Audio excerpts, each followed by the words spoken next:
Yo, what's up mga kaibigan? Nali na tayo magkwentuhan. So si Russell Westbrook nga isang sure first ballot Hall of Famer. Magkampiyon man siya o hindi. Ganun pa man ay kung makatanggap nga siya ng disrespect sa mga fans, tila ba ay hindi ito isang all-time great? Tila ba hindi ito isang former regular season MVP? Tila ba hindi nito hawak ang record for most triple-doubles sa kasaysayan ng NBA?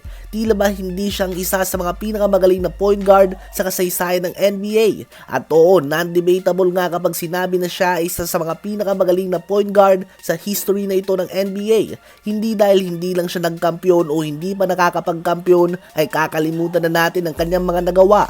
Sa henerasyon nga natin ay easily si Stephen Curry ang kinoconsider bilang greatest point guard and rightfully so. Nagtala pa lang nga siya ng 60 points kanina.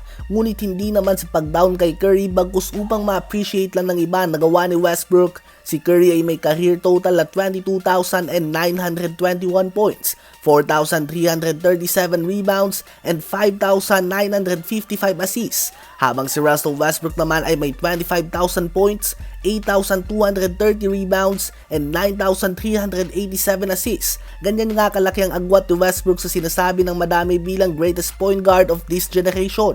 Ganun pa man, of course, mas mataas ng all-time ranking ni Curry dahil sa 4 itong championship kumpara sa wala ni Westbrook, 2 MVP ni Curry kumpara sa isa ni Russ, at si Curry nga ay mas naging influential dahil nabago niya ang paglalaro ng basketball. Ganun pa man, pinapakita ko nga ang stats na ito upang makita din nga natin kung gaano ka-historic ang ginagawa ni Westbrook. Siya lang nga ang tanging guard sa history ng NBA na may 25,000 points, 8,000 plus rebounds, and 8,000 plus assists. So every time na binabatikos nga ng iba si Russ, ay alalahanin lang din natin ang kanyang mga nagawa sa NBA. Ano ba masasabi nyo tungkol dito?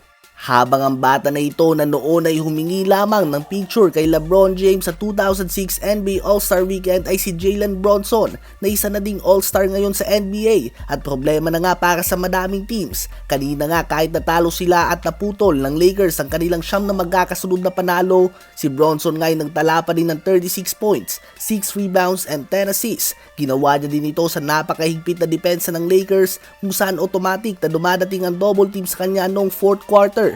Ito nga naging problema ng Knicks without another consistent shot creator kay Julius Randle. Wala kang patutunguhan ng opensa nila kapag kinandado mo na si Brunson o inalis sa kanya ang bola. Ganun pa man, malaking jump nga ang ginawa ng Knicks ngayong season at yan ay dahil sa pangunguna ni Jalen Brunson na again ay nagpa-picture lang kay LeBron noon ngunit ngayon ay nakikipagduelo na sa kanya at nagtala pa nga ng mas magandang stats. Ano ba ang masasabi nyo tungkol dito? I-comment yan sa baba at aking babasahin yan. Huwag kakalimutan na mag-like, mag-subscribe at i-hit ang notification bell for more updates at kwentuhan. Maraming salamat po.